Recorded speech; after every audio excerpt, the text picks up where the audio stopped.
back on another exciting episode of Starfleet Boy, where we have a casual and informal conversation about Star Trek.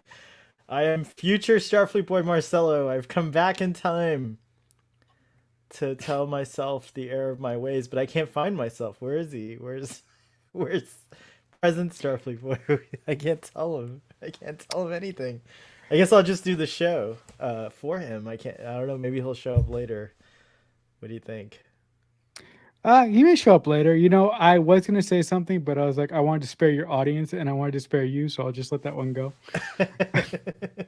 No, I'm just any excuse to wear this monster maroon raincoat that that I got from Mission Chicago. So that's what I'm doing. It's very hot in this It's thing. actually a raincoat. Um, yeah, it's a raincoat. It's got a cool lining and stuff like that, and yeah, it's very cool. But I like it because hey, we got a new Monster Maroon variant. So why not have a variant that's also a raincoat, right?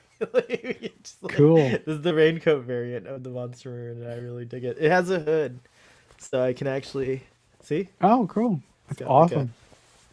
There we go. Uh, There we Very go. interesting. Oh, now I've got my big.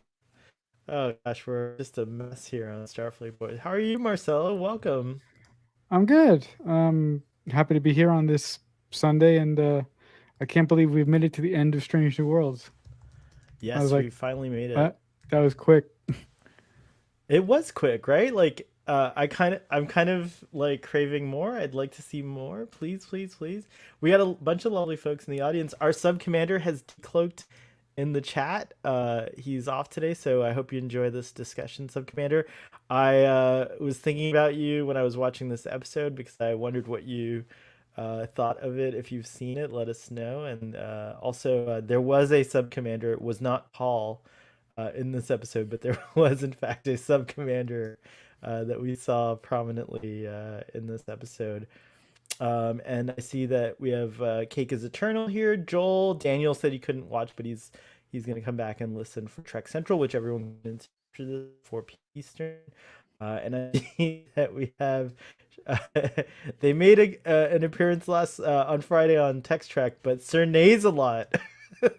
Pike's Pike's horse.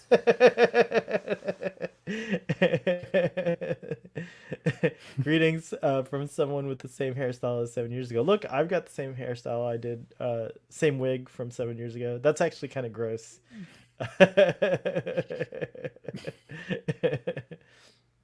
I agree, Sub Commander. Would have been so cool if Future Pike had a motion picture uniform.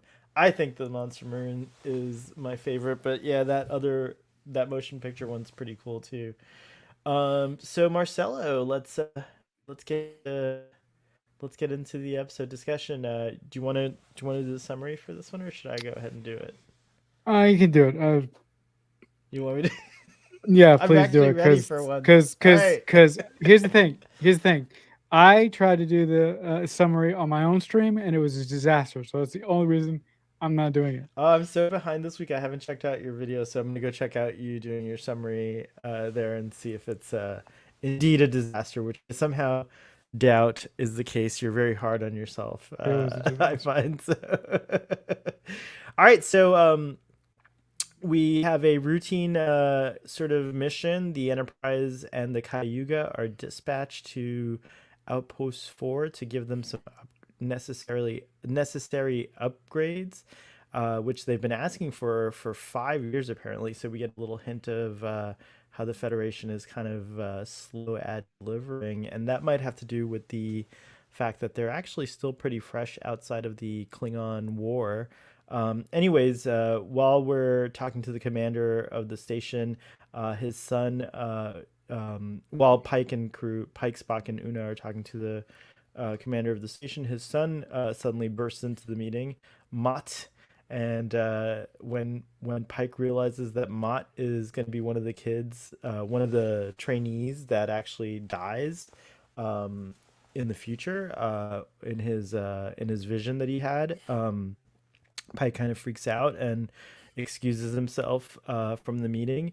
And then he decides he has to do something about it. So he starts to write him a letter, like, and he's gonna be like, I don't know how to tell you this, but the future, you're gonna die. So then he's like kind of vexed because he's like, oh, how am I gonna say this? And he hears a voice saying, "You'll figure it out." And it turns out that the voice is his future self, who's appeared, and informs him that writing this letter to Mott, and not just to Mott, but to all the trainees that were supposed to be present um, at the event that changes everyone's life.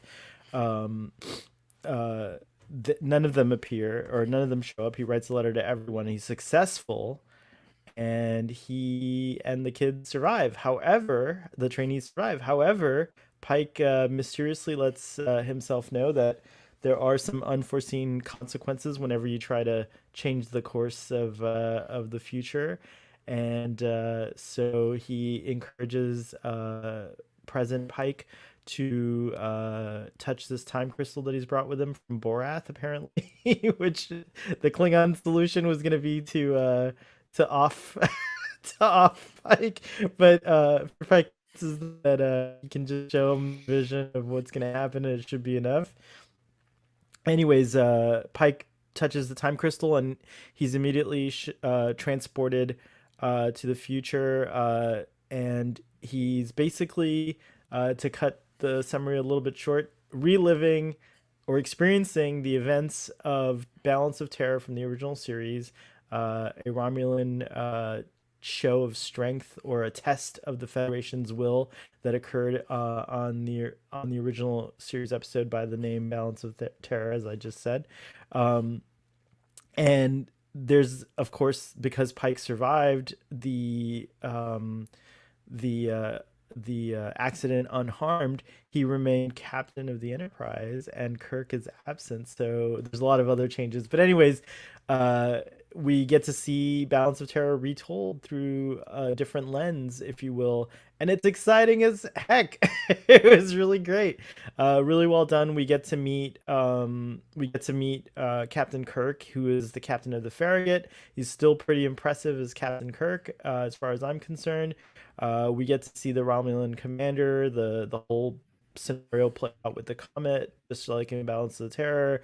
A lot of cool submarine style battle tactics done with modern day special effects, etc. We get to see the same kind of events unfold, but in slightly different ways. Like, for example, we see the dynamic between the crew 7 years from now and Ortega's is kind of different, and some other things are a little bit different here and there. Um, and then finally, it culminates, unfortunately, with Pike and Kirk go at it as far as like deciding what the right course of action is, and our wonderful diplomat Pike ends up winning that argument and choosing diplomacy, and it seems to be working for a little while. He gives the Romulan commander about 2 hours to get ready, and then gives him this like alternate. But the sub commander, the sneaky sub commander, sent a message back to the Romulan Star Empire. Now, in House of Terror, I thought that was interesting because the sub commander, not the sub commander, I don't know if he was the sub commander, but the character that I think it's the same, had friends in high places, like or whatever. So we now see that connection come through, and so the Praetor and the whole freaking Romulan First Fleet, or whatever it is, appear. And then Captain Kirk earlier, who had said, "Okay, we'll go with your plan, but would you give me the opportunity to do like a backup plan?" Left on a shuttle, and then he comes back with a bunch of drone ships and worker ships and automated ships, but he's hoping the Romulans will be fooled for a little while because they don't know what the Federation fleet looks like, and it works. Unfortunately, the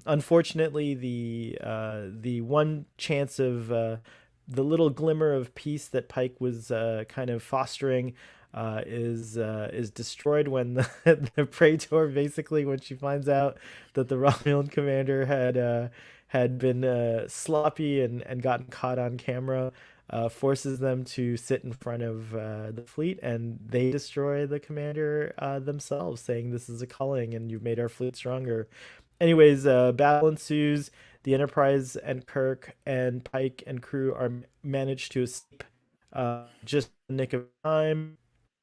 However, a couple of things go differently. We see now, some of the consequences of Pike's actions. One is the Romulans have declared war on the Federation, and apparently it's still going on up until the time when they have these monster maroon uniforms, apparently, and they also well, the worst thing, it turns out, is that Pike does manage to skirt his fate, but unfortunately Spock has to take the blow instead, and he's injured so badly that he'll probably end up on a similar device or apparatus as Pike was and stuff like that. And so then, yeah, so Pike's like totally shook by this. He goes back to the past, has a little chit chat with Admiral Pike, realizing, okay, every single time we've, kind of strayed from the path, as it were, um, somehow Spock ends up paying for it. And he's got things to do. He's got like an important future ahead, as we know, as those of us who've seen Spock's journey. So uh, I, kind of laments about that. And then one final little thing, Kirk pops in and he gets to meet Kirk, and he's really impressed by Kirk. And he's like, you know what, you'd make a really good captain of the Enterprise one day. So that's a little foreshadowing of what's to come. Uh, Anyways, they get to know each other a little better. Pike goes home, and he's kind of happy with himself. He's like, all right, I've got a pretty grim fate ahead of me, but at least Spock will be all right. Well, just then we get Captain Batel, his lover, beam aboard, and she says, I gotta arrest Una. And Marcel is so happy right now. He's like the happiest I have ever seen him, because he's been wanting the trial episode, and it looks like that's what we're gonna get in season 2, is the trial of Una Chin Riley. So yeah, I hope that summary wasn't too crazy, but Yeah, I'm trying to. it was a bit long, but it was all right. Yeah, I'm surprised you didn't I like say anything. no, I know. I just wanted you to get through it. It's like, no, I really like this episode, and one of the main reasons why I liked it so much is because it just felt like start like classic TOS Star Trek. It had this submarine vibe thing to it that I just really, really enjoyed. I mean, I wish that some of the other episodes that I wasn't too keen on would have been more like this. I loved the visual style that the director of this episode used. I mean, he used some direct callbacks to Balance of Terra, and I love how when Pike is talking to the Romulan commander, his eye line is lit up. That is very, very reminiscent of how William Shatner's eye line in Balance of Terra and various other You mean episodes like the of the pen light, right? Like just yeah, showing, like, yeah, it's the cool. pen light, the pen light. Yeah, I wasn't sure that's why what it was Real called. So quick, that's what Marcel, Sub Commander, if you want to come on, let us know in the chat, and we'll do it. We'll beam you aboard. yeah. Anyways, carry on, Marcel. Yeah, so I really enjoyed the pen light thing. I really did. Also, this episode served as a what if. So I was really hoping that Pike could have you know, negotiated a peace with the Romulans in this episode.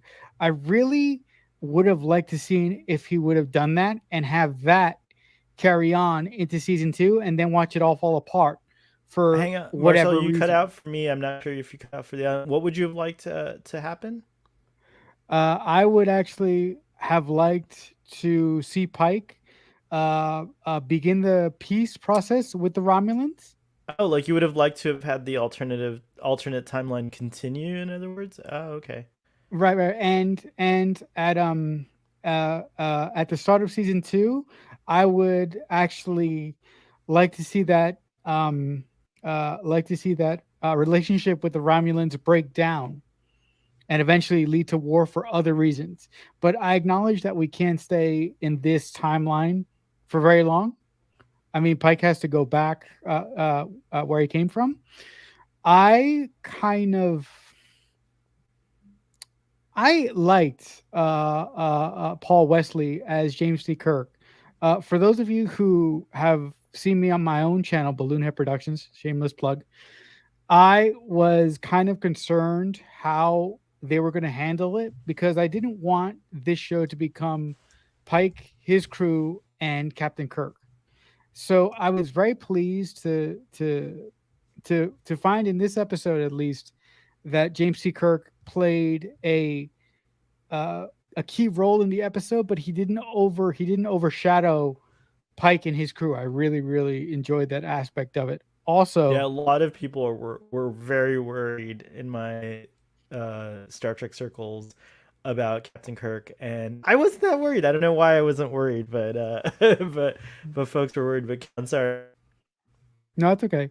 Also, the last thing that I will mention, I mean, there was so much more that I liked, but the last thing that I will mention is that I loved the final scene of the episode when, Captain Pike's lover comes to get number one and arrests her for being an Illyrian. That was phenomenal, and I can't wait to see the trial episode. Yes, we're going to get a trial episode.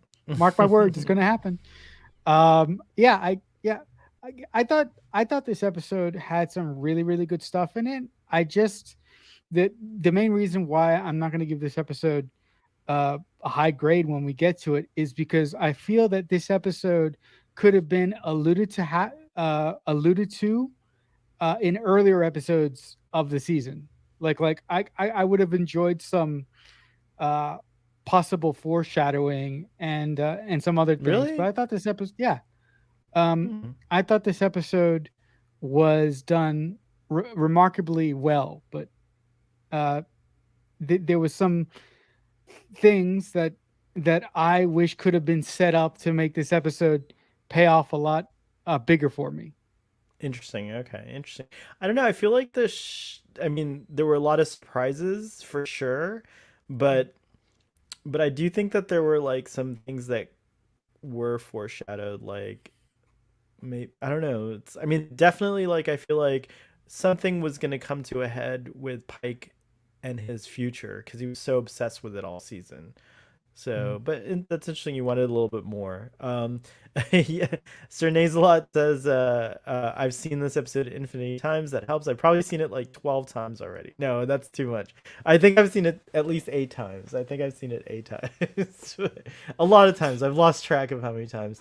Cerulean Blue says, "Do you all believe that Spock began planning the whole kidnapping of Pike to save him in the menagerie?"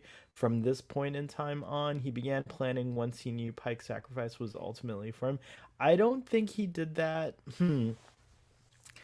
That's interesting. I'd have to watch the menagerie again, but my impression is that it would be after the accident itself that he starts to concoct his plan. Because, yeah, that's a good question. What do you think, Marcelo? I would have to go with you. I think it would be. I would think it would be after that he started to concoct his plan. I don't think that this event, sort of seeded the idea of, him, going, putting his career on the line for his captain because of this specific event. And he doesn't even our Spock doesn't even really know what What it Pike is did that for him. Pike does. I think he It's not has a yeah, I think he has a better idea now. Like he's like, oh, right. something he knows about the grim future. Like Pike's confessed to him that he hasn't said exactly what to this version of Spock. He's just said he just knows. He says the man I'm gonna be dies. Like the man I am today dies. At least the man who I am now, or something like that. So Spock knows that Mhm. there's gonna be a accident in a grim future.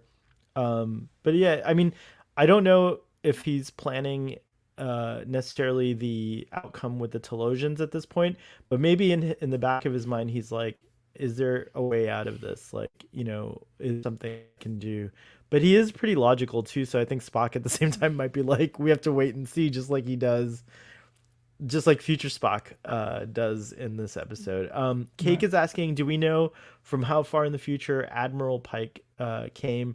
It's at some point after the motion picture, so I'm gonna guess that's probably closer to 15, 20 years. Maybe someone in the audience will know.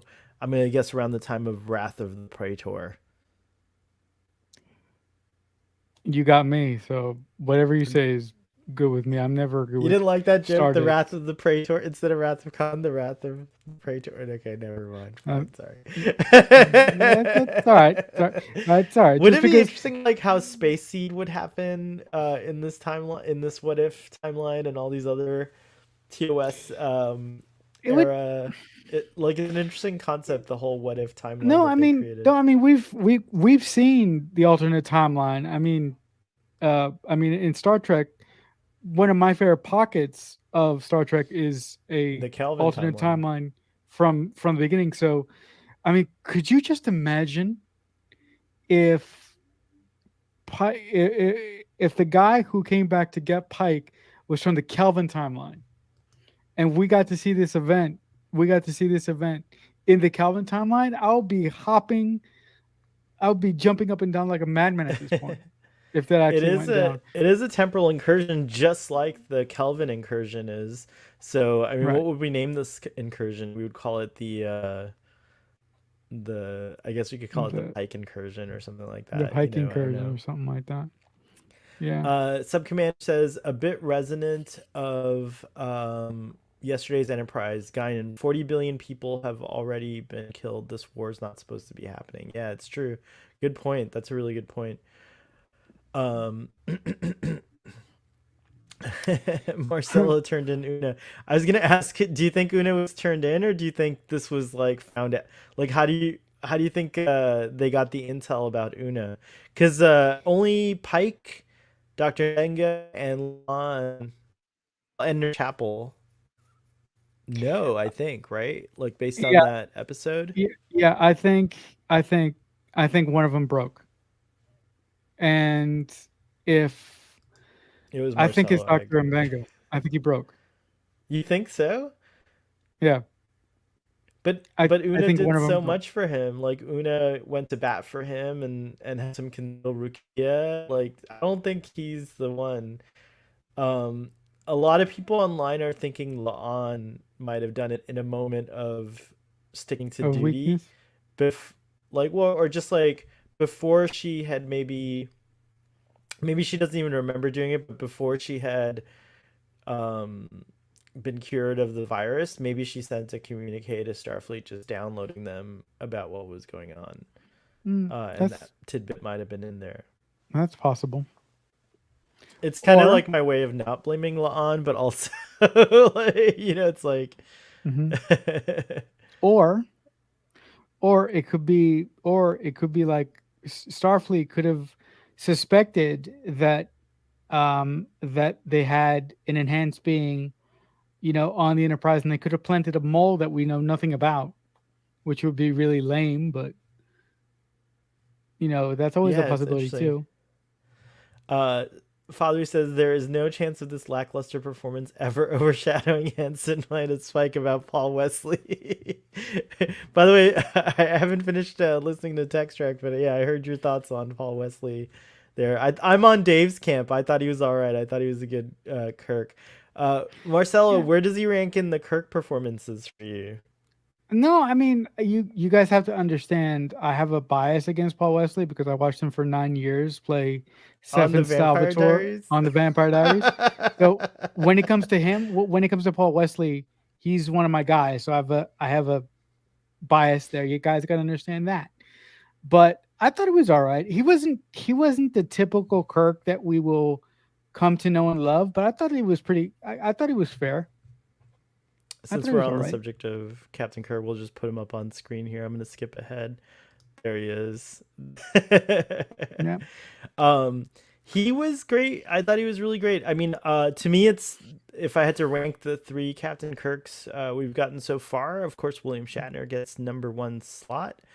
He is the definitive Kirk as far as I'm concerned. It's because I grew up watching him, and he's the Kirk of prominent note for me. But then I think I would place Chris Pine in the number two slot just because I have again more experience with him.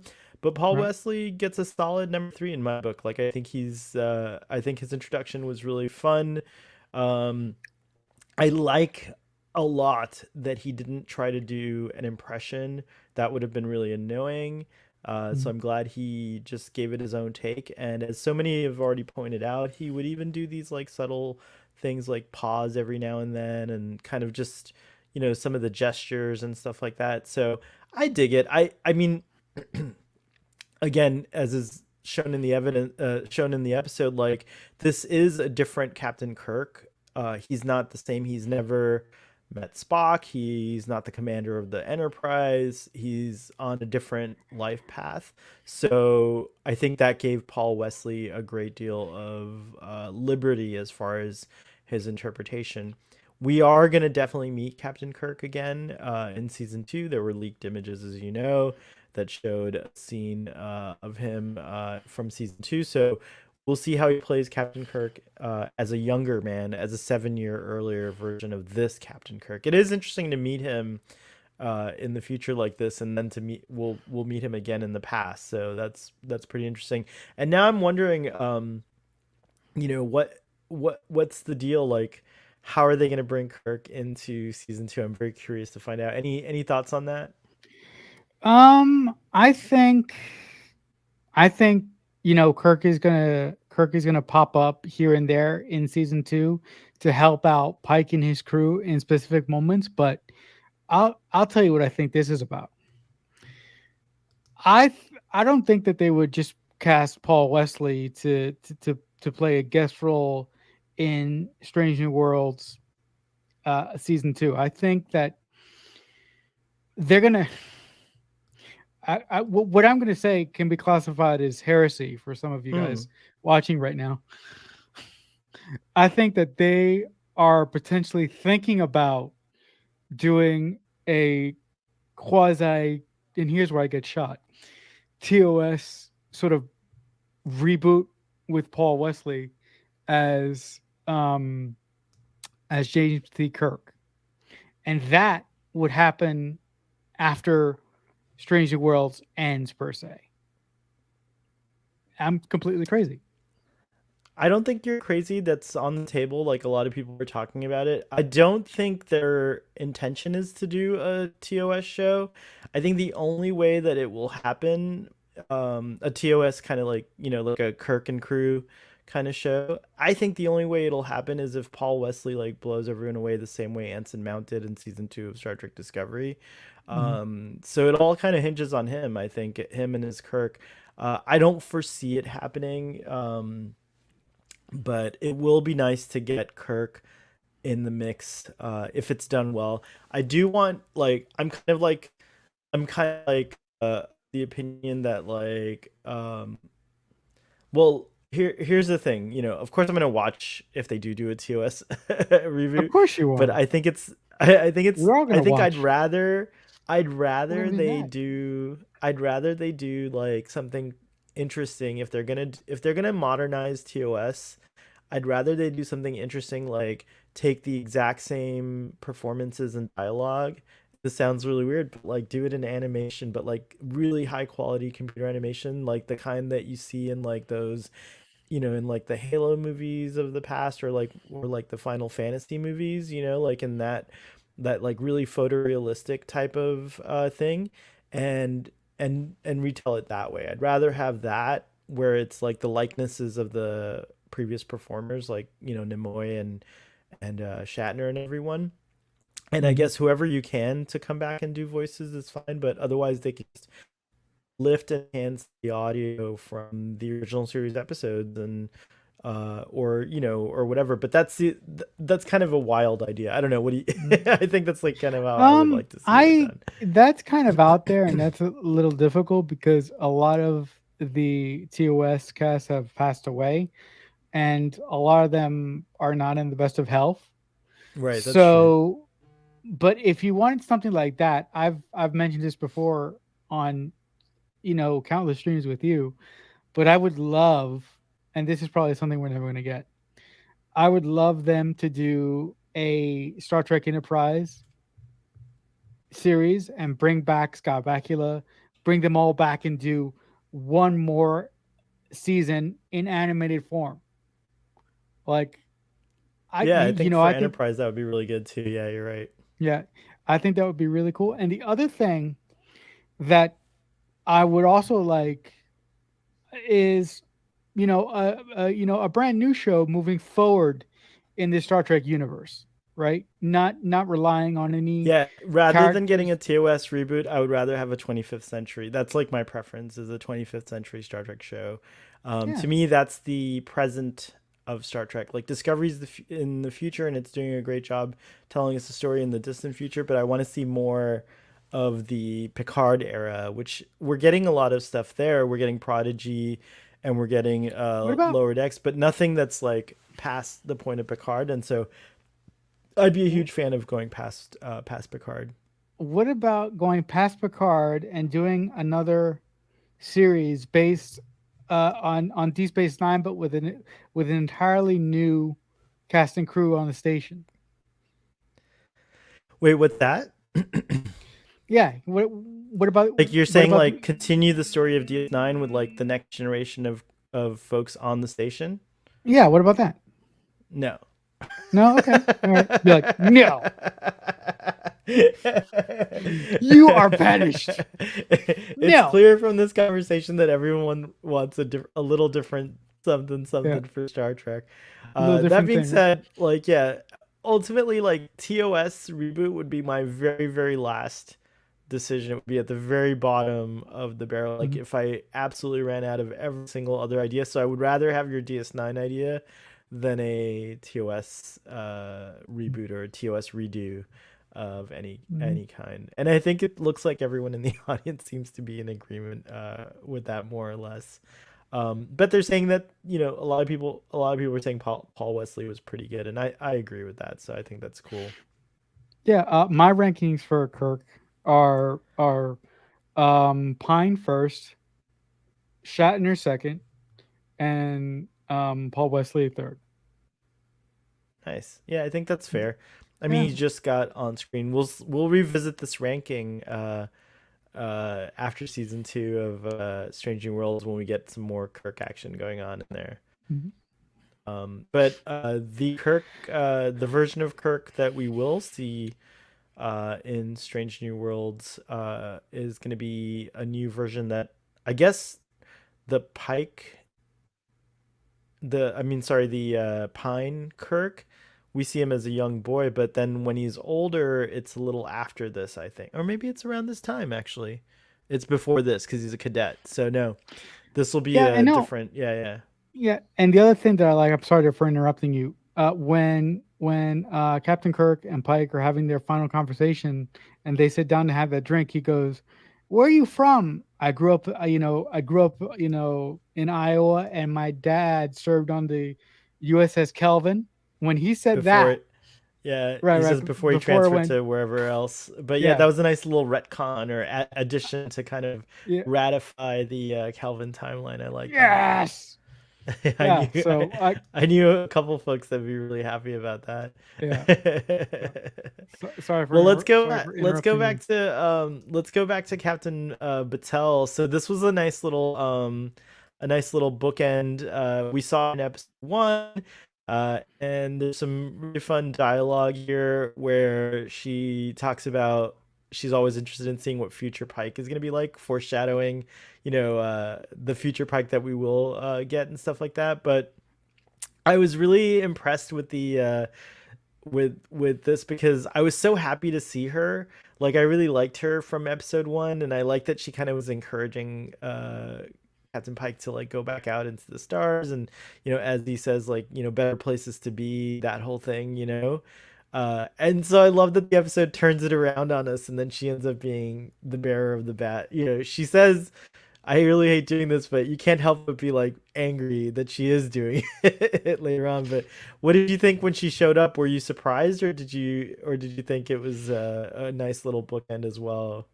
From your No, writer's like you, perspective, I wondered if you kind yeah, of no, predicted this. yeah, no, like you, I thought it was a really, really good bookend because I really like the chemistry that Anson Man has with this lovely, lovely actress. And when when the final scene happens, I felt really bad for her. I wasn't necessarily mad at her because she was just doing what she was told to do. And Right. on her face, on her face when she told Pike, "I'm just doing my job." For me, you could actually see the pain in her face. But to be honest, I don't know how well this relationship or how much longer this relationship is going to last because Pike still hasn't really opened up to her and told her what is coming. And I think that is the testament. Oh, he's not dating her again after this. I don't think that's it. I think that's like no, I don't know. I'm Okay. just Okay. No, but kidding. no, but I'm saying that I think that's the testament to really show us if Pike really trusts an individual Mm. or if he really cares for an individual to sort of tell them that something bad is on the horizon. He doesn't necessarily have to say what it is, but just to sort of like hint at it. I just wanted to highlight this comment from Father going back to Kirk for a second. My Kirk ranking is Shatner first, then Pine, then little kid who stole the car, then baby, then Mhm. Janet Lester, then all the stunt doubles, then whoever they replace Paul Wesley with, then Paul Wesley. Damn, Father. Oh God, yeah, I'm never gonna go on text truck again. No, I'm kidding. I'm never gonna Father, get it anywhere. tell tell us you didn't enjoy the performance without telling us you didn't enjoy the performance. I love it. I never get Um, invited anywhere anymore. that's funny. Um, thanks. Yeah, I like this little kiss shot. So yeah, we lingered on that a little bit. Here's the famous map of the Romulan neutral zone, and I love this whole this whole scene with the especially the badge that the commander has. It's like different, and I like that they brought that into the Strange New Worlds visual visual experience as well, which is pretty cool. And then of course here comes little Mott, who doesn't look too much unlike little Sohail when I was a kid. So this is cool to see. And he's kind of wearing a TNG style looking top there. It has that kind of same pattern, I guess. But anyways, Pike finds out, and I like the performance Anson Mount gave, where he had like, kind of like the oh crap moment, and then he couldn't stay and stick around. He was so perturbed by it. Like, it's very rare to see Captain Pike think like that. So it was very good, and I thought the performance was done really well. And he's like, no, no, no, don't worry. But then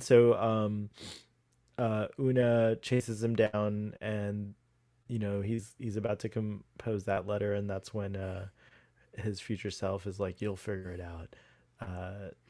You'll figure out how to say it, trust me. And then there he is. That's our future Pike, and I love that monster maroon. I can't get over it. I don't love it as much as the original. I think that the flap goes like too far here, and so it makes this To the like right. it makes this part like a little too long or whatever. But I still, it's got the spirit of the monster maroon well, and it is an alternate timeline. I think when I was listening to Text Track, Fathery wasn't too happy about this version of the Monster Maroon. So I don't know if everyone loves it, but I thought it was very cool. I definitely want to get this version. I think I have a better chance of getting a hold of this version, because since it's so recent, everyone's gonna try to like make a they're gonna be selling this version. So I think I actually have a chance of getting this version of the Monster Maroon, which I'm really excited about, because it's really hard to get a original version of the Monster Maroon these days. So yeah, what did you think? Just to go back a little bit, I really loved the briefing scene with the commander who's in Oh yeah, thank. charge of the station and the thing or the outpost. The thing that I loved about this scene is can be seen sitting right next to Pike. Number one, you guys know if you've been watching me complain about the first season of Stranger Worlds Online, I've been I've been very very frustrated in that I feel that Rebecca Romaine, for some reason or another, has been underwritten and sort of sidelined this season. So it was really nice to see her in a proper briefing with Pike, and it was really nice to just see her do stuff. If that makes any sense. I want Um, more Una too, but I think the person that I ended up after the season was done, the person I ended up wanting more from was Ortega's. I think we got enough Una with the Illyrian stuff. Like we got a good amount of her, and then we got a lot of insight into her character with like how right, she gives Dr. Mbenga a pass, and just like little right. things here and there. But I think Right. Ortega's, even though she is, I think pound for pound, everyone got like pretty good screen time, but I feel like Ortega didn't have an Ortega centered episode necessarily, and maybe that's okay. And we didn't You get a can, Chapel episode either, did we? and we didn't get a really a Chapel episode, but again, both Ortegas and Chapel are pretty prominent throughout the season. But yeah, it's interesting how they handled that. Like they chose some characters to focus on, and then some Mhm. characters are just kind of like spread out through the season, No, and and that that's okay. I think, yeah. yeah, no, that's that's completely fine. It's just that when Strange New Worlds was presented to me, I thought that it was going to be a show about Pike, Spock, and Una, and it was more a show about Pike and Spock, and Una was there for me Mm, personally mm. sometimes, you know. So, but that's just me. It's no big deal. Also, I did like the badge that this commander wears. I thought that was a nice nod to TOS, Yeah, the yeah, yeah, like how they had different badges and stuff like yeah. that. I don't have a picture of his badge, but hmm yeah. I also like the fact that Pike, once he saw this kid and he he put the dots together in his head, he was like, "Oh shit!" and he just freaked out and he like left because, like you said, we don't normally get to see that from Pike. Mm-hmm. So to see him be behind the eight ball was rather refreshing. Totally. Very Yeah. nice, nice. Yeah, they did a good job with that scene. I agree. We got an interesting comment here.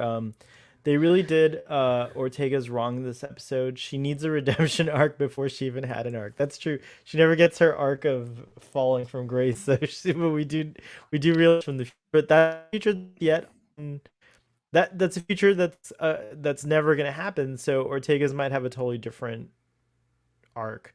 A lot of people found that well, we haven't gotten to that. We'll get back to Ortega's in a second, but because I have a question from you from that part of it. But going back to Pike's choice to write the letter, and that prompting Admiral Pike from the future to appear.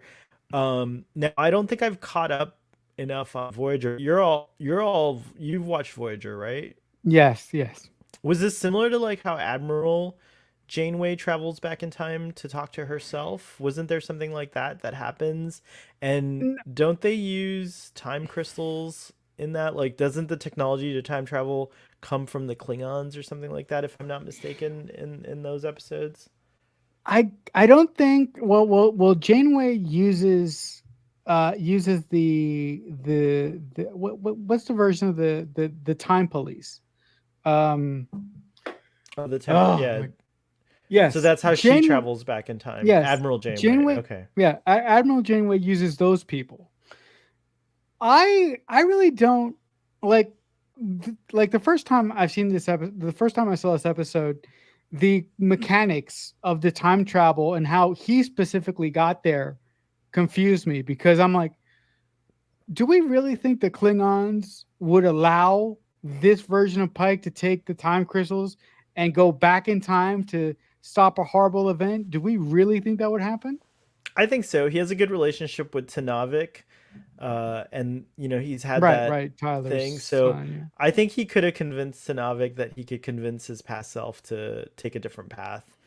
yeah. Um, Now, what I want to know is It is interesting. I mean, I guess we could talk about this more, but like the time crystal. So he appears. Does he use the time crystal to travel back in time, and then does he take it back? Is that how he Like I like how he goes back. Well, he doesn't go back. He disappears when. Oh, that's interesting. Yeah, I guess that's what it is. That's what happens at the end.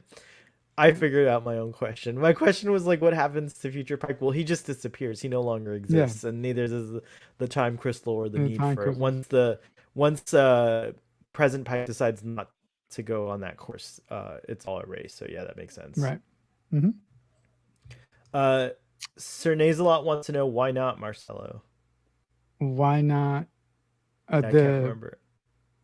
why the Klingons wouldn't allow future Pike to take the Oh yeah, yeah, yeah. That's no, it. no, I just no. I just think the Klingons would be sticklers to to fiddling with time because we've seen not only in Star Trek but in countless iterations of time travel in science fiction that the minute that you start fiddling with time, bad things will happen. So I just think that the Klingons, especially these religious Klingons, would be opposed to that. Well, we also realize that there's a both in universe and outside of the Star Trek universe, there's of course a prime timeline. The fact that this show takes place in the past, this was a cool way of the show, like utilizing this like idea of like how much continuity can we change and how much can we not. You know what I mean? Like Right. they are like they are held to a certain prime time or time to use to use a term from another show from Hmm. Loki. Yeah. But so yeah, so there is a prime timeline, and Spock even talks about it that way in this episode, which I thought was interesting and cool. Hmm. And I think it's not the first time in Discovery they say they use the concept of a prime timeline as well, and Right. I think that even Giorgio's like, we call our timeline that we call you guys the mirror timeline. So it's interesting. I and it does remind you that it's a matter of perspective. What is the true timeline, I guess, if you will? Because now we have a few in Star Trek. We have a few alternates. Star Trek has been doing the multiverse for a while now, and so it's become quite commonplace, I guess. Hmm. Wibbly wobbly Klingon monks. I like that. Nice Doctor Who reference.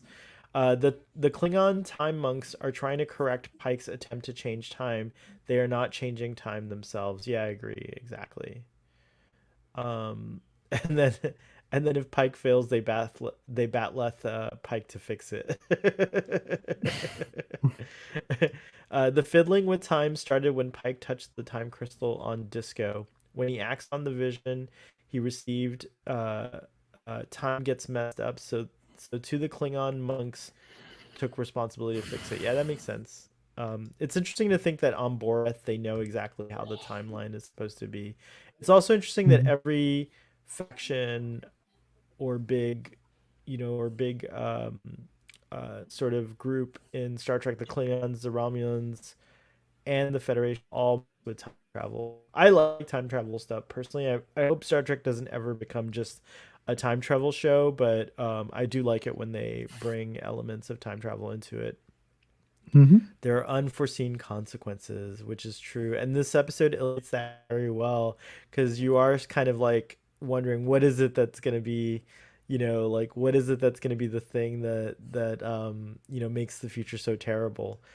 Right. So it's cool. But here we go, right into Balance of Terror, and I love this recreation of the chapel.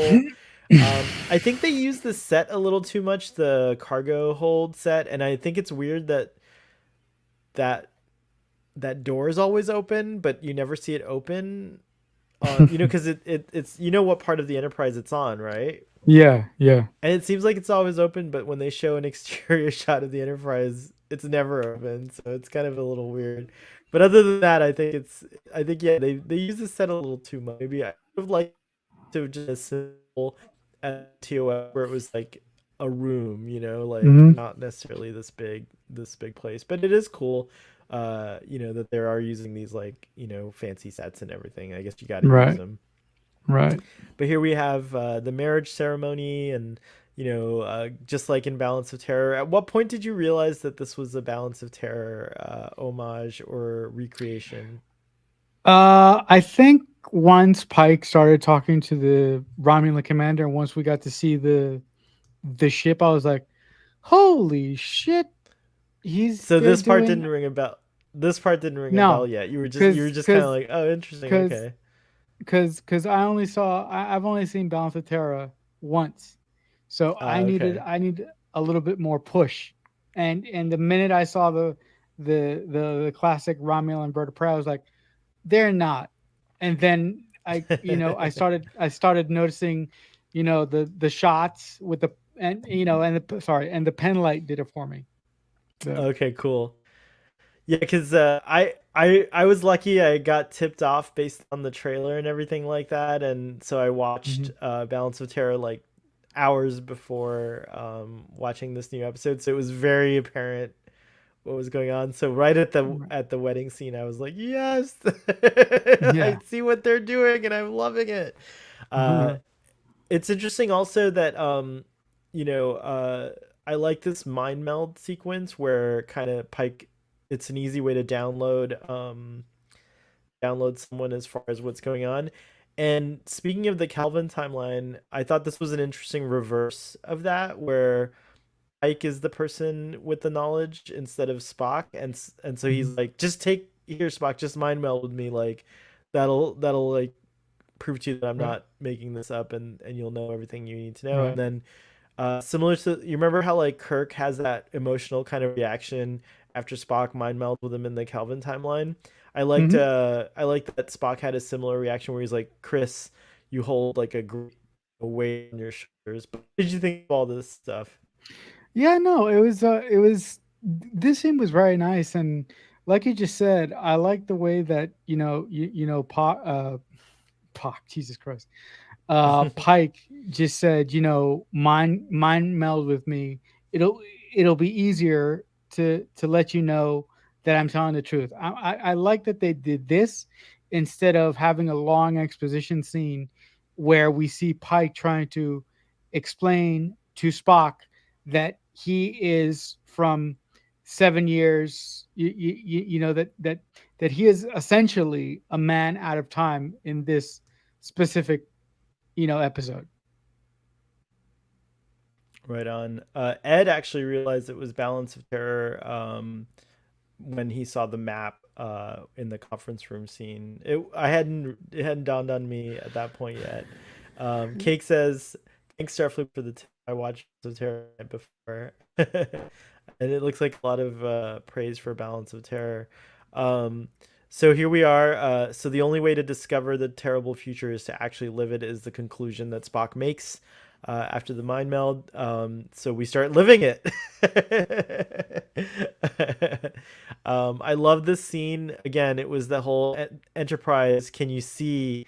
That's something that, obviously that was a really impactful to me when I saw Balance of Terror, was the Commander Hansen of that episode saying, Enterprise, can you see? It was like, just you're disoriented and you're shocked, and like, you're Right. not sure what's going on. And he keeps repeating that, which I really liked a lot. But we see exactly shot for shot, almost exactly, I should say, a recreation where they switch to visuals, and then we see the Romulan bird of prey. And I like that it's the one from Picard. They use the model. I think they did modify it a little bit and make it a little bit more retro looking, but or newer maybe even looking. But Mhm. it's it's the one from Picard season 1, which is pretty cool when they battle Right. that old Right. Romulan bird of prey. Right. I like the They scene even quite get a the bit. reactions. Yeah. Right. I like the scene quite a bit because of what Celia Rose Gooding is wearing. She's wearing the classic Uhura uniform. Yeah, I love She that even's too. got the hoops, and I really appreciate that they didn't put the beehive on her head because I don't think that that would look particularly good on Celia. So I did like that I decision, would and have I liked do. to have seen it personally, and I think on the Ready Room she said she would have liked to have done it, but I don't mind that they didn't do. I mean, it is an alternate timeline. I think Father said the same thing on Text Truck because they talked about this a little bit. But so it's all right. All the variations make sense because Right. it's not the Right. same time. Mhm. But yeah, I love that they I love that they redesigned her uniform to look more like the one from TOS. There's my Right. boy Kirk, and then Pike's kind of like who is this guy? Like, get Sam, get Sam, Kirk to the bridge ASAP. I need to talk to him. And Get then the he most had, useless character on the ship to talk to. Sorry. wait, you I'm still don't sorry. like Sam, huh? I don't like him. You're I not don't a like him. Sam stan. No, I'm not a stab guy. Mm. I did really like the description of Captain Kirk though that Sam gives. I thought it was cute that older brother would be talking about his brother like that, like very honestly, like saying, he's a pain in the ass, but he's like one of the best captains. I like that he describes him as all the things that like I think all the descriptions were appropriate. He said something about like he's not afraid to lean on his charm or luck, which we Captain Kirk does. We know he's really smart. He says he was at the top of his class, all that good stuff. So I thought that was really touching, and I like Pike's reactions throughout this too, where he's kind of like, he's nervous about this new captain. The other thing this episode that was cool is we had an interaction between three captains, which was Mhm. neat to see. We don't see that a lot, and I wonder if that's going to build into like Pike's ability to interact with and collaborate with other captains, and how he's eventually going to become a fleet captain because he was pretty good. Like, he's having breakfast with one captain, he's like coordinating with another captain. Well, They're button heads, but they're really like professional about it, which I loved. So I thought it was very cool. the breakfast with that one captain, I don't really classify that as Pike being good with captains. I just classify that as him being good with the woman that he's seeing at this point. But I do think that it's going to be interesting throughout the series of Strange New Worlds, and hopefully it goes 7 years, to see Pike interact with other captains and see how he delegates them and how he eventually, wants to move on and wants to, take care of Starfleet in a bigger way. Yeah. Kirk comes aboard well, after we get the reveal of the Romulans, just like in the Balance of Terror episode. Very cool. I like the Spock raising his eyebrow shot that Mhm. they did, which was very similar and stuff like that. By the way, did you notice a difference in Ethan Peck's performance as future Spock versus past Spock? And did you like it? I noticed it just a little bit, but I thought that it was pretty much on par with what he's done as our present day Spock. I did notice some differences, but not really much. I mean, you know, Right on. I just probably killed the energy in the room, but No, no, I was curious because I noticed it. I thought he was doing a more logical, less human version of Spock right, right, right, in right, the future right. version, but I did wonder if anyone else Hmm. was seeing that as well. Yeah. But here we have Captain Kirk, and at the table here. It's interesting how again, this parallels Balance of Terror, but it is interesting here how they decided to play out the I think the kind of like mistrust of Vulcans that we get in Balance of the Terror, and like how Captain Kirk gives that speech about leave bigotry in your quarters, don't bring it, there's no place for it on the ship, on the bridge. Plays out just a little bit differently here. Ortegas is definitely suspicious of Spock after she sees what the Romulans actually look like. The whole time you could tell she's like very very much not a fan of Romulans, but like to the point where she's not, like, she hates them. Like you can tell she just hates Romulans. So it is interesting, like, to wonder what happened to Ortega's in the 7 years since Strange New Worlds season 1, since what we've seen, because she's so different. She's a much more happy-go-lucky and like less serious person, and by this time 7 years later she's a lot more serious, and again just kind of like me, there's a mean streak to her that wasn't there before. Yeah, she's this version of Erica has seen some shit. And I would have loved to seen um how this version of Erica got to the way that she is today, but unfortunately, we're not going to get that opportunity. I mean, we may get that opportunity if the series goes 7 years, but that's just unfortunate because I found this Erica to be very, uh, very rough around the edges, and that point where she lost all self control on the bridge, and Pike had to basically smack her down. I Stand really, down, I love yeah, that yeah, yeah, scene, yeah. yeah, yeah. I really liked that scene, but I also wanted Pike to drag her off the ship and put her in put her in put her in the break for her outburst. I understand that she's stressed out, but come on, you have to you have to follow orders. You can't be that brazen in a situation like this. So Well, normally Pike doesn't like seem he seems to shrug off. This whole season he has seemed to kind of shrug off like these moments where the crew, I think his leadership style is so collaborative that he's a lot right, more his forgiving. yeah, forgiving is a good word, I think, Yeah. of people getting out of line. But here it's too much, and it's interesting how he has that moment. Um, we have a question which is interesting. Does anyone think Spock turned in Una, and that's actually why Ortegas hates him? It's a possibility that she. That's a possibility. I mean, we don't know. I hope it's not Spock. That would be pretty awful. What about you, That would Marcel? be What do you cool. think? That would be cool. I was not thinking about that. And that would be even more, that would add more drama to the Pike and Spock relationship, moving forward if it was indeed Spock I, who did it. Now that you mention But that, I don't think they're gonna use Spock as that person. If someone did turn her in, I don't think it's gonna be Spock because that would be quite a blow, especially after the end of this episode. But that would be interesting. You're right. I don't know. It's a tough call.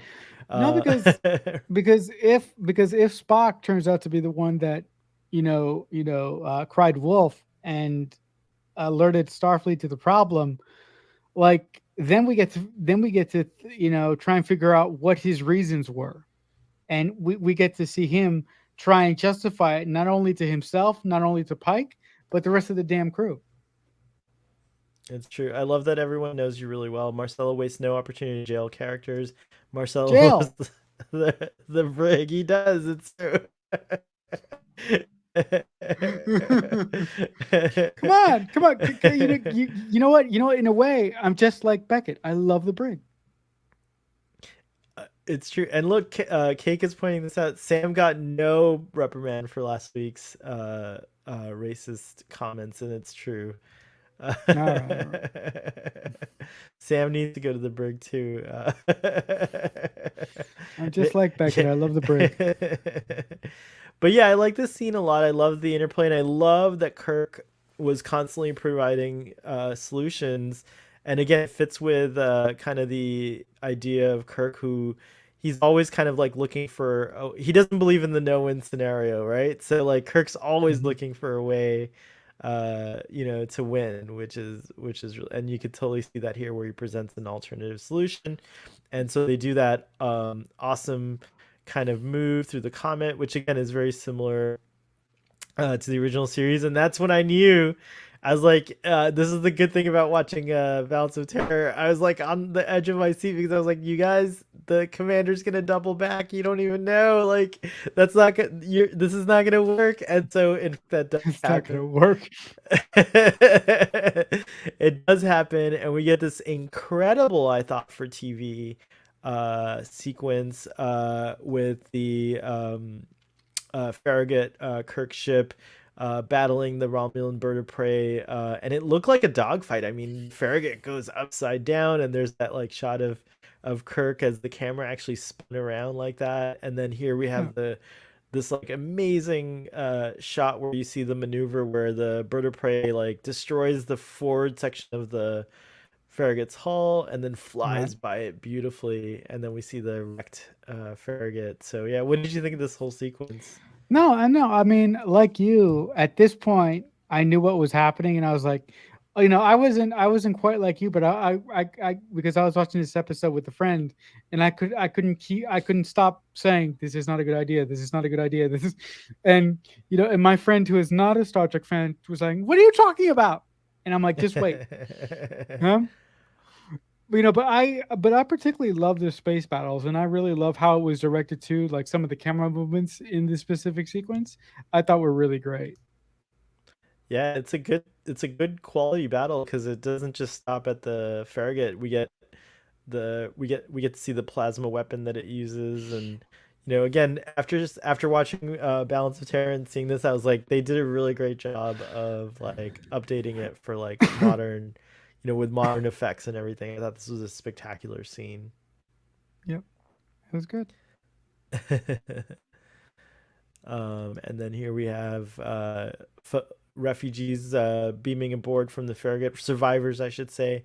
And we get La'an. Were you surprised to see her? I was. That was cool. It was cool, and I kind And of she's the like her with commander. She's a yeah. commander now. Yeah, Oh, and your which boyfriend's is back cool. there. Yeah, I was trying to get him in a shot if I can. Yeah. If he's on the I actually, episode. And yeah, his husband, Marcel. He's a husband, yeah, not a boyfriend, boyfriend. husband. My acquaintance, my side piece. I only see him on the weekends. I kind of I kind of like La'an's long hair. I mean, I'm a fan of the braids, but I kind of like this look for her, and it was nice seeing her again because, like I postulated, I didn't think we were going to see her again until season 2, so it was nice to see her again. Yeah, it was really nice to see her again. Jill, I don't have a screenshot specifically, but you can kind of see that they did paint the underside with the bird, like in TOS. But actually, I don't know if the original TOS so had that effect or not, or if it. I don't remember. I've only seen the Yeah, remastered recently, so I can't remember if it had it. But yeah, I that was a don't cool thing that they did. know. But yeah, it was nice to see La'an, and then this is where we get the first mention. Where Pike's like, "Well, have you talked to Una?" Where speaking of Una, I guess he's assuming that she went on to get her own command, and that's why she wasn't aboard Enterprise. And then Nope. he gets this like surprise where she's like, "No one's allowed to talk to Una," but he's interrupted. He's interrupted both times he tries to find out about Una's fate. So I thought that was a clever thing that they did without telling us, what was going to happen. But yeah, that was interesting, and it was interesting to see La'an happy. Like she's not as she doesn't seem to have that chip on her shoulder. So life turned out pretty differently for her. It seems. Hmm. Yeah, I mean, there's some things in this time travel finale that I really like. It's just really a shame to me that we won't get a chance to explore those because, of course, we have to go back to our own time. So What did you think of the scene where Kirk basically is like kind of like calling out Pike for hesitating and stuff like that? I think I think that at this point, I just wanted Pike to walk up to him and hit him in the face and be like, "Just shut up and sit down." No, I'm kidding.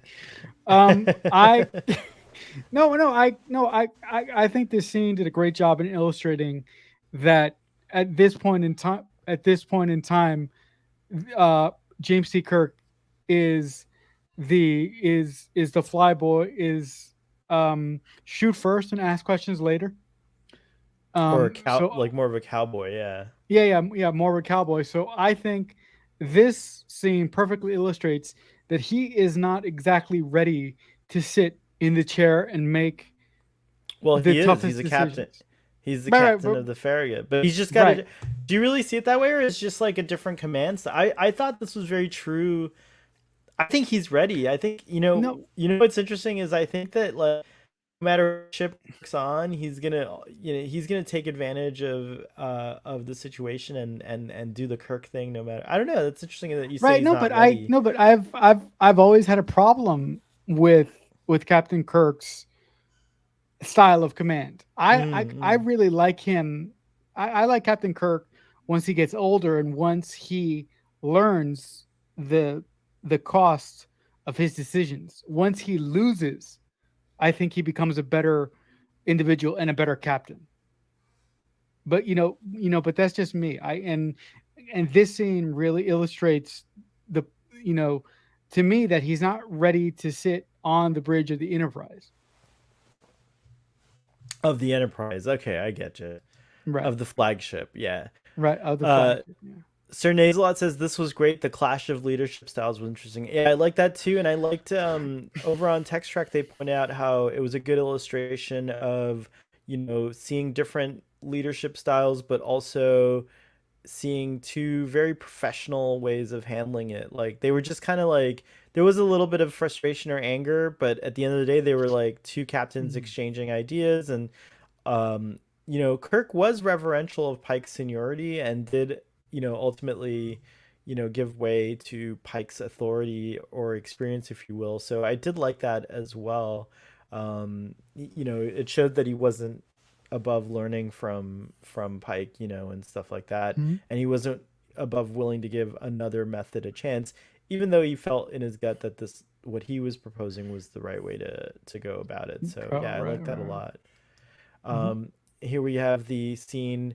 This is where it kind of diverges a little bit, and I think he talks to the Romulan commander and sues for peace in a way, and he says, "I'll give you 2 hours," and then there's this Marcel that you to where he stand down, and Yeah. it is interesting. That scene's interesting because everyone's reaction afterwards was pretty interesting too. Like I like how Kirk is kind of like, "Oh boy, this ship's interesting." Yeah. I like this He ship. doesn't It's take crap. exciting. He doesn't take crap from anyone. Yeah. No, I mean, I thought that that scene, just real quick, was Erica just not, just letting her emotions get the best of her, and I understand that she is under extreme pressure and she has prejudice against the Romulans, but I think in that specific situation, she should have just swallowed it and not had that specific outburst in that moment. And that's why I think that Pike should have asked her to, to just lead the bridge for a moment to sort of compose herself. Father's pointing out that Kirk becomes more of a rule breaker with age. He bends the rules but doesn't break them in Break TOS. them. It kind of reminds me of the Romulan commander who he says, I'm older, so I don't care what people think about me. And that's true. Maybe as he gets older, he does become more Mhm. of a rule breaker, just like this commander here who's older. I loved all this stuff between, I loved seeing this update of the Romulans and, you know, this idea of I wondered if this was kind of like I don't know, maybe I've been like maybe it's been something on my mind a little recently because I play a role playing game that involves kind of a plot that's similar to this, but I thought it was interesting that the commander was suing for logic. Like he was saying like this like logical thing. I think he even says that about like the battle that he was talking about that the sub commander's ancestor was in or whatever. So I thought that was interesting that he brings in logic. It shows that maybe he's studied a little bit of logic and maybe he thinks that the Vulcans are a little bit more sensible than most Romulans would, and so that's why he's a little bit different from the other Romulans of this era. But what did you think? Yeah, I really liked that the sort of second command on the Romulan ship really didn't understand where his older, more seasoned captain was coming from, and I really like the fact that he's the one that sort of blew up the whole episode, and he's the one that eventually called a fleet that led to an amazing sequence that we're gonna, I'm sure, talk about here in a couple of Mm-hmm. minutes. So that was my favorite thing about the episode. Or no, Um, about this specific scene. I'm sorry. Ed says Pike's command style is more similar to Picard's captain style than Kirk. The differences between Pike and Kirk are very analogous to the differences between Kirk and Picard from many years ago.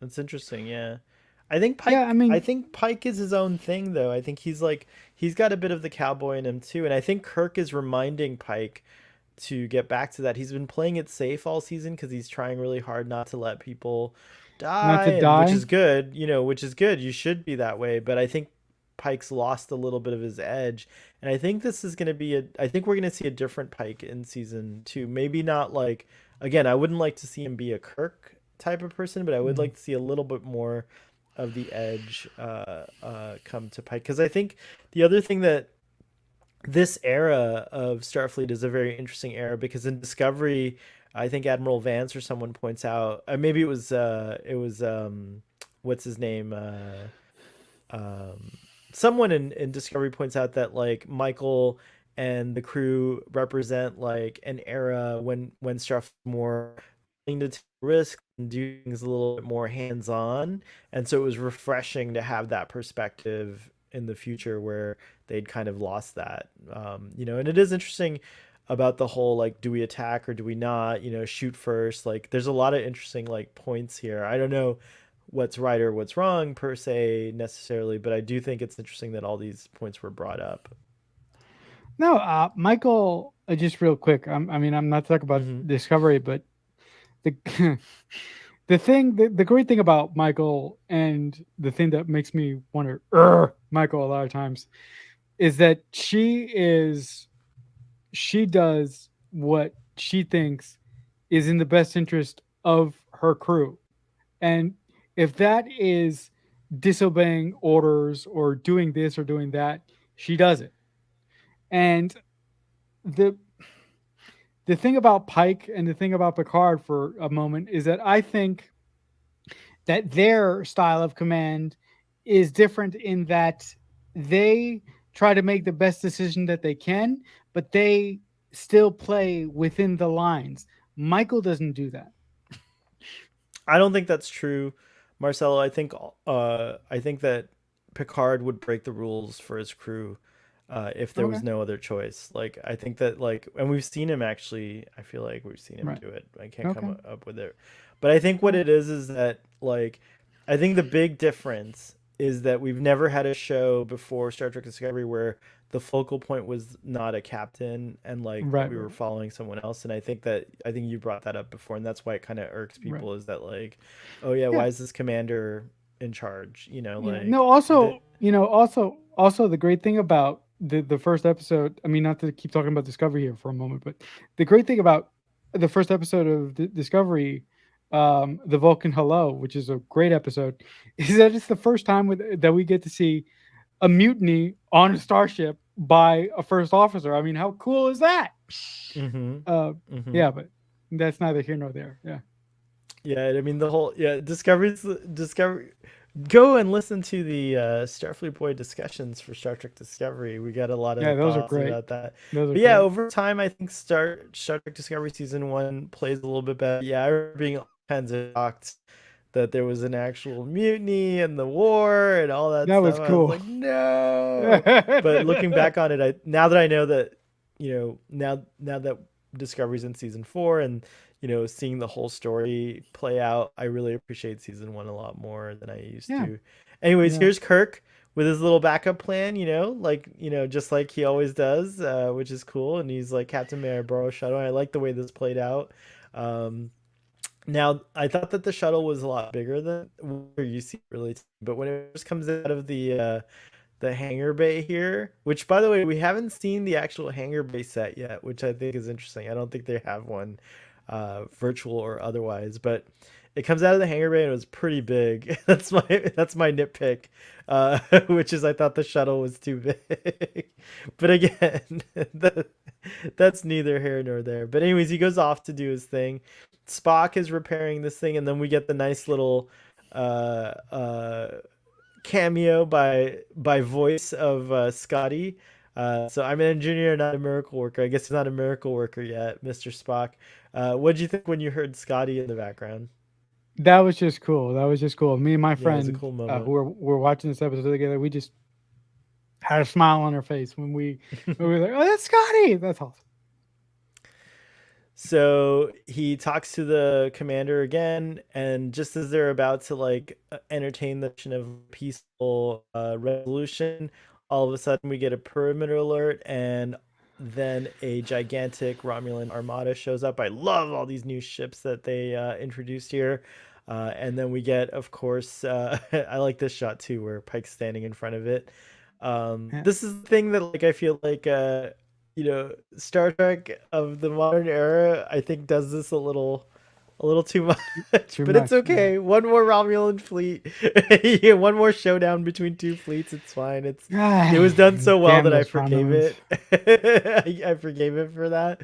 Um, but sadly, we find out that this commander's hopefulness was all for nothing because the sub commander was like, "This guy's full of crap here. I'm gonna call the fleet." And they did show up, and so then we meet the Praetor for the first time, if I'm not mistaken, on screen. And so this is the Romulan Praetor, and she is awesome. She is a really ruthless character, and I loved every second of her on screen. I thought she was like wonderful when she's like, "Human, Yeah. you will surrender. It's customary to kneel," and then she like Mhm. Pike's Bullshit. like I thinking ain't he kneeling anyway. Pike thinks he has the one up on her, and he's like, "We got this recording of a ship firing on our starbase. That is an act of aggression," because she's accusing them of an act of aggression. And then she's like, Mhm. "Oh, thanks for showing me that because, well, first of all, like Kirk appears with his mechanical fleet here of drones and So, stuff. But so I'm like, hold up. yeah, I'm like, go go go so go. how did Kirk get a mechanical fleet of drones so damn quick? Like, did he did he like does he have friends in the galaxy? He's like, did he call them and go, "Yo, I guys, have I an got an answer issue. for I you. need some fleets." There, I have an answer for you. There's a lot of asteroids in this region, like they built those outpost asteroids and stuff like that. And I assume they're building more or even mining perhaps in the region. Yeah, So all you had to do was, no one thought about it because they're like, who would use a bunch of, mining vessels and mining vessels. Yeah, equipment, So he grabs that and then and he knows because he's been patrolling the area because the nearest ship was the Farragut. So this is that is true. it's That his is true. turf, So yeah, That yay! I did that a is, canon thing that you liked. yay. One time this entire season, you one thing that I liked. So she's like, yeah, no, you we're gonna destroy that ship that was sloppy and revealed itself. And Pike is just like completely horrified by this, and so is the rest of the crew. But Awesome. Fun. he and Captain Kirk give it a shot. Hopefully by the time it gets too crazy, they'll have repaired the warp engines. Because remember, they said that they didn't have engines at this point. Mhm. Um, so yeah, so the battle starts. Kirk throws the drone in front of the Romulan fleet to buy the Enterprise some time, and it's close, but it works, and the Enterprise darts off just in the nick of time. And I loved again another great sequence in terms of like a battle sequence. I thought it was great. It wasn't like overwhelming or crazy. It was just like perfectly done. What did you think? Yeah, no, this sequence was really, really well done, and I really like the moment when Kirk basically used the drone fleets, like you just said, to sort of shield the Romulans away from the Enterprise. That reminds me of what Pike did in the battle of in season three when he ordered the Enterprise to jump in front of the drones that were trying to destroy the Discovery. So it was Oh, like a that's very it was like a very similar moment. But I thought this battle was good. I thought it was good, and how yeah, I loved it. and how the engines were restored at the very last second was cool too. That without showing it on screen, I imagined I imagine Spock had something to do with that because Yeah. of Star Trek 2, right? Like, did you have that Mhm. same feeling? And of course we find out, Yeah, he gets I did. I started feeling that something was going to happen to Spock around this time, and around this I time, was yeah. very interested to see how that was going to play out. Well, the Enterprise escapes, and there's a declaration of war from the Romulans. But then one more, they think they're okay for now. But then one more thing happens, which is, I mean, sorry. Then he's informed that he has to get down to medical. When he gets down there, unfortunately, we see a couple things. We see that the couple that was going to get married in the beginning, unfortunately, the bride was killed, which is a neat little twist because in the Balance of Terror episode, the groom gets killed, so I thought that was cool. And then of Mhm. course we see the fate of Spock, and he's like super badly hurt. Like I think he's lost like an arm, a leg. A leg, Yeah, and he's liver. got burns on 40% of his body. Yeah, no, he's pretty Yeah, messed up. he's So really I'm not crispy. sure he will recover from this, but if he does, he will not be the same. And so that was like a heartbreaking scene with Chapel and stuff. Yeah, I really think that. I mean, you guys may think I'm crazy. I really think that Chapel and Spock are together at this point. I think that the Oh, really? Kirby, yeah, I think that the Kirby thing already happened, and I that don't went know. the way it went. I mean, Yeah. look. This might be my crazy fanboy brain going insane, but just the way that Chapel reacted to giving Pike the status update on how Spock was doing, and the fact that she was wearing the all blue uniform also made me happy. I did like the reversal, uh, um, you know, um, from the Balance Of of Pike Terra and. in that, yeah. Oh, yeah, yeah, sorry. So no, it's all right.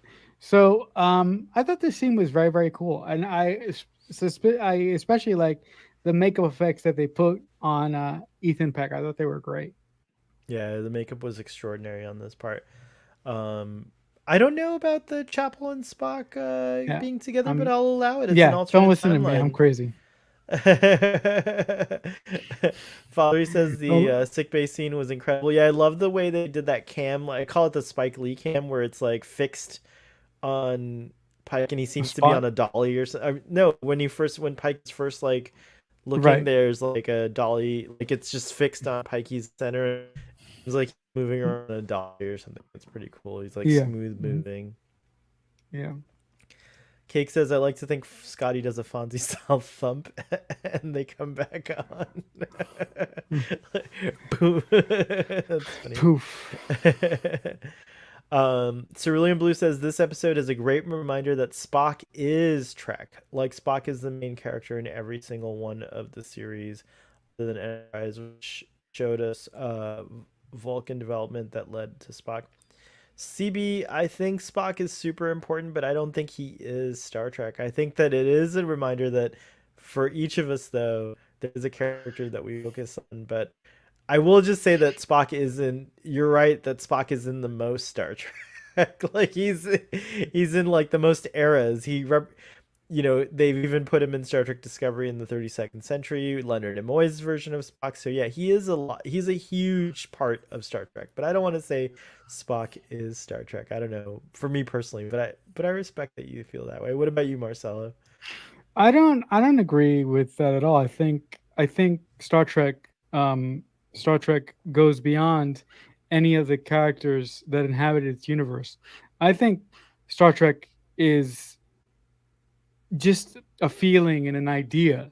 I don't I don't particularly boil down what Star Trek is to one particular character. But that's just me. Yeah, especially nowadays, you can't really do that, right? Like, there's so many characters. Like, I think for some people, Star Trek is Janeway. For some people, Star Trek is Cisco. Some people, Star Trek is Kirk. Kirk and Spock, or Kirk, Spock, and McCoy. Like, there's a lot of different Mhm. ways you could spin Yeah. it. But I will give CB. There is some truth in that statement, in that Spock is in Star Trek a lot. Our friend Trek on the Tube actually complains about how much Spock there is in Star Trek, so maybe there is some truth to that if some other folks are Hmm. perceiving it that way. Hmm. Um, little end cap here, and then every time we change the path, he dies. He's got things to do, fate of the galaxy type things. I thought that was a nice little reference to Spock's future in the prime timeline, so to speak. And then I also like that Captain Pike has like a drink with Captain Kirk and says, "I think I was supposed to meet you." And there's Kelvin that, timeline reference. yeah, Sorry, the go ahead. Kelvin timeline reference over here where he's sitting down saying, "Tell me about yourself," and then he goes back to his own time, and he Yep. just like in Snyder, and it's just like uh, Father just said something funny. Just Yeah. Har har Zuniga. har. I love that. Zuniga's that guy who's like, yes, like in the earlier season. Anyways, he decides to delete the letter, which was interesting. I thought that was an interesting like reminder of that DS9 episode where Cisco deletes his log entry, the pale moonlight. So that was pretty cool. That's a great episode, And by then the way. I also like this scene a lot because now he's intrigued by Captain Kirk. Captain Kirk's on his radar, and it kind of sets up this like idea of like why Kirk. Like we don't really need we didn't really need that answer. There's a million ways you could come to that conclusion, but I do like that this adventure is what puts Captain Kirk on Pike's radar. What did you think? I mean, I would have done it differently. Like I would have introduced Captain Kirk at the very like the season finale of Star Trek: Strange New Worlds. But the way that Akiva Goldsman and Henry Alonso Myers and Watch People, I'm going to give them credit for something, did this, I thought it was very cool because they're they could have brought in Kirk in so many different ways, and it could have felt so ham-fisted and so unnecessary. But the way that they did this and the way that they put Kirk on Pike's radar, I thought worked very well. Right on, I agree. Um, and then we get this touching scene with Spock and Captain Pike, and Spock deduces that Captain Pike can't escape his fate because someone else, maybe he says something like, "Every time I escape my fate, it falls on someone else." And he's like, "Someone you know?" And he's like, "Yes." And he's like, "I feel I owe you a debt of gratitude, even though I don't know why I do." And then he says, "Spock, you are very important to me." And this made me cry. It was such a good scene. And he says, "As are you to me, Captain." And then he says Chris for the first time, I think, this season. I don't think he's called Mhm. Captain Pike Chris. Everyone else does, but not Spock. So this was a pretty cool moment. And again, there's a lot of layers here and a lot to unpack because Spock is such a huge character throughout Star Trek, and we've seen so much of his arc. It's touching to see him express a little bit of tenderness here. I wonder if, because of this scene, I wonder if at some point in later seasons, Pike is actually going to tell Spock what happened. And I wonder if that's going to cause Spock to do something like he did in the menagerie once Pike gets injured, or if we see that. I want to see, I want to see like if Akiva Goldsman or Henry Alonso Myers is going to actually put Pike in the chair. I don't think we're going to see that, but if they do, I would love to see how uh, Ethan Peck's Spock reacts to that and what he does as a result of it. And I wonder if this conversation is going to play in his decision at all. Like, um, Well, I it's don't know. clear. I think it's clear that Spock would do anything for Captain Pike, so I think that all that makes sense. But based on what I understand, like the accident occurs probably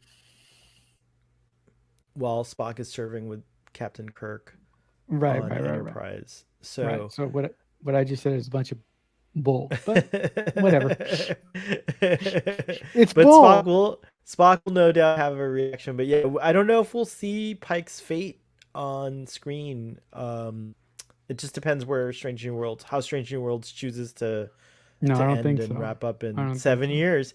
They've given us a little bit of a hint that we might have a 7 year mission though, which is cool. 7 seasons, which is good. I'd That'll love be five, cool. 6, 7, whatever they want to give us.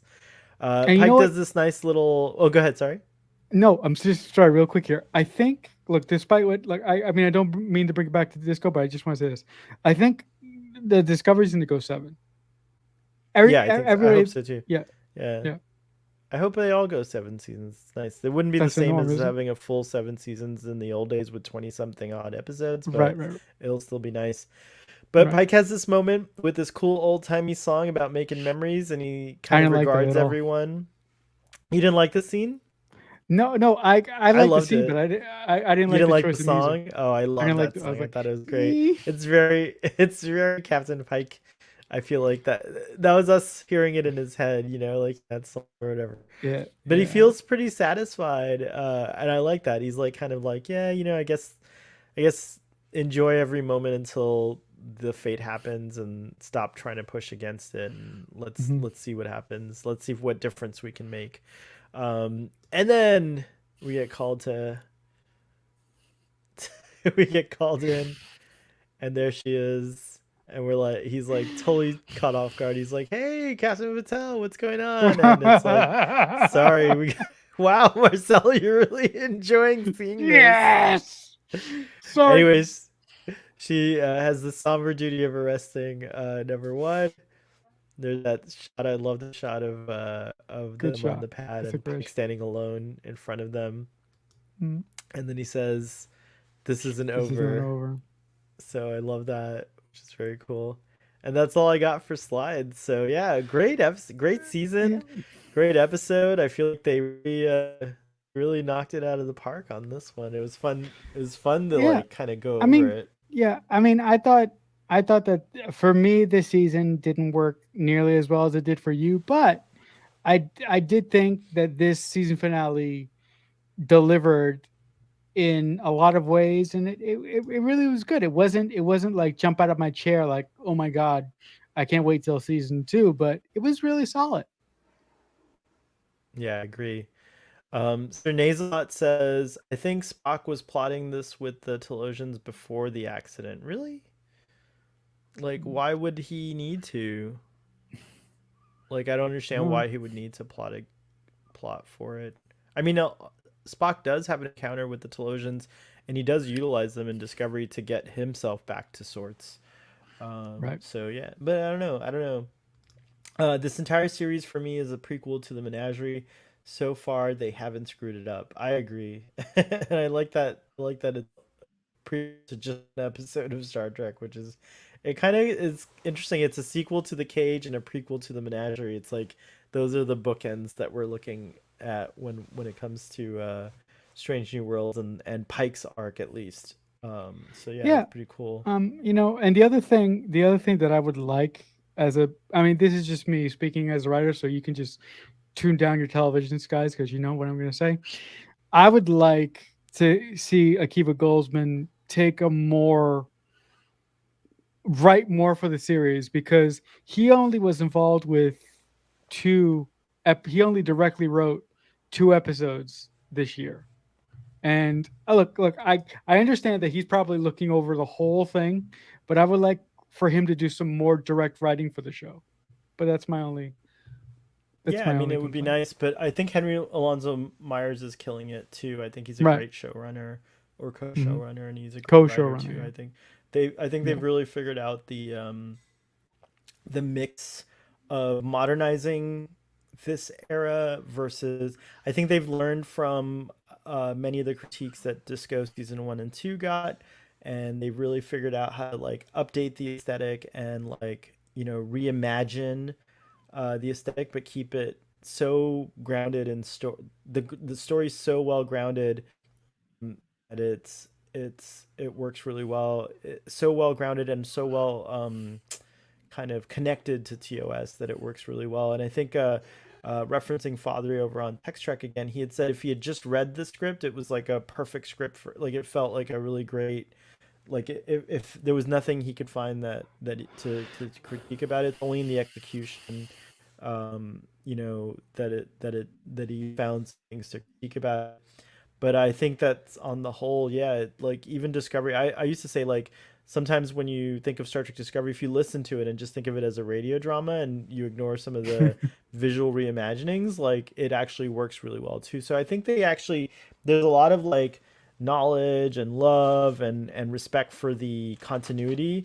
And I think it's okay. Like I used to be more of a stickler about it, but I'm willing to give Star Trek the reimagine the visuals pass because ultimately, whether whether it's more satisfying for me alone or a group of fans to have like, a very, very, very faithful, recreation of the TOS aesthetic.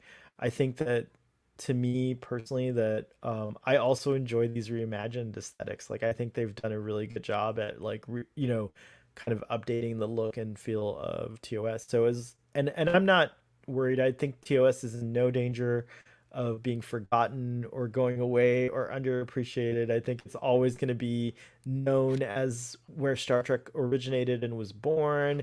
And I think it's always going to be available for audiences to discover and enjoy. So I think it's okay that Star Trek has chosen to just, say, as far as visual continuity is concerned, we're not going to be sticklers about it. No, I mean, for those of you who know me, you know that I play fast and loose with my continuity. And the great thing about Star Trek that's airing on TV now is that for someone who has never seen Star Trek before and watch this series as the first Star Trek series that they ever watch, this is going to be their TOS. Star So Trek, yeah, this will be their right, Star right, Trek. Yeah, it's cool.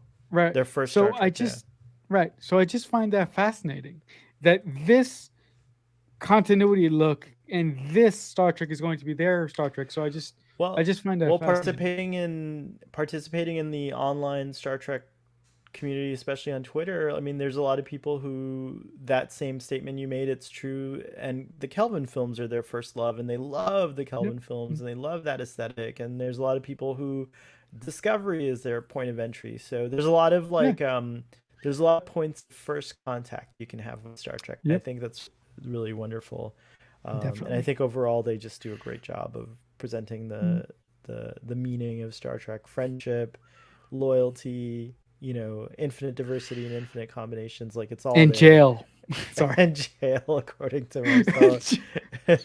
I think we're at time, Marcelo. Folks, in Yeah. about 45 minutes or so, go check us out on Trek Central, where I'll be joining Fathery and talking more about this episode and all the news, any news, and maybe some speculation about season two of Strange New Worlds and what's up ahead as far as the next Star Trek series that's going to be released.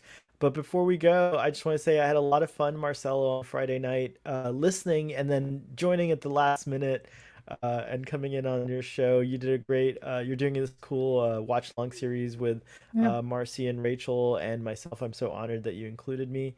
And we Did I did now, or Pride. did you kind of just? Sorry. Wow, you still say I'm that I sorry. keep. Did I I, invite myself? I'm, I'm gonna have to go look at. I'm gonna have to go. you Dang, did? Marcelo. I know. Dang, you're so like rubbing it in there. Did I? Did I? I No, can no. see Marcelo doesn't like to share that special time with his friends. No, it's okay. No. But in all seriousness, I'm happy that you are a part of my watch along crew, and you're Thank always you. welcome.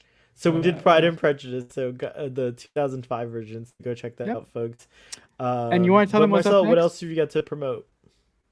I know, but if you guys want to see anything I do, the best place to find me is on Twitter. I'm at CreekFanatic88. If you go there and you click on my profile, you'll see my LinkedIn tree, and that has the links to everything I do. So just go over there, Yeah, and you'll see that's like the portal to everything I do. get it, everybody.